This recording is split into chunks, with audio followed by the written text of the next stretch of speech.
تعلیم حاصل کرتے ہیں وہ مختلف بیک گراؤنڈ سے تعلق رکھتے ہیں, مختلف سوشل اکنامک بیک گراؤنڈ سے تعلق رکھتے ہیں, لیکن اس کے ساتھ ساتھ یہ بھی سوال پیدا ہوتا ہے کہ کتنا کمپیریٹیو اسٹڈیز ان کو پڑھایا جاتا ہے مختلف مسالک کے حوالے سے, کیا مختلف مذاہب کے حوالے سے ان کو انڈرسٹینڈنگ دی جاتی ہے, نہیں دی جاتی, تاکہ کل کو وہ معاشرے کا جب حصہ بنے تو وہ ایک رواداری جو ہے وہ معاشرے میں پھیلانے میں اپنا کردار ادا کرے. میرے ساتھ ہارون موجود ہے, ہارون سے اس سلسلے میں بات کرتے ہیں. ہارون, کیا بتائیں گے آپ کی کس طرح کے سبجیکٹس آپ کو پڑھائے جاتے ہیں اسلامی تفسیر اور حدیث کے علاوہ؟ مدارس میں 4 مسالک کے بارے میں تعلیم دی جاتی ہے: فقہ حنفی, فقہ شافعی, فقہ حنبلی اور فقہ مالکی.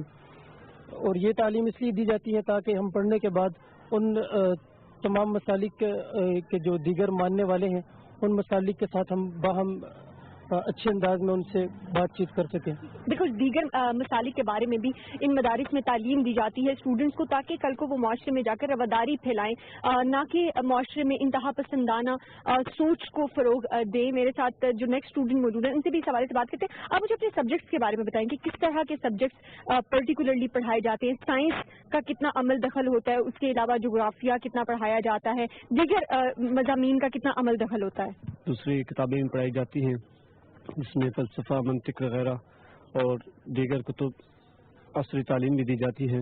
اور تمام کی تمام جتنے بھی کتب پڑھائی جاتی ہیں وہ طلباء کی استعداد کو بڑھانے کے لیے اور طلباء کے اندر ایک استعداد پیدا کرنے کے لیے ان کو یہ دیگر کتب بھی پڑھائی جاتی ہیں. ٹھیک ہے, آپ کیا سمجھتے ہیں کہ جو مضامین آپ کو پڑھائے جاتے ہیں کیا ان کو مزید اپ ٹو ڈیٹ کرنے کی ضرورت ہے؟ دور حاضر کے جو دور جدید کے تقاضے ہیں ان کے ہم آہنگ کرنے کی ضرورت ہے؟ جی بالکل, دور حاضر کو مد نظر رکھتے ہوئے خصوصاً انگلش اور دور حاضر میں جتنے بھی نئی نئی تحقیقات آ رہی ہیں ان کے مطابق تعلیم ہونی چاہیے.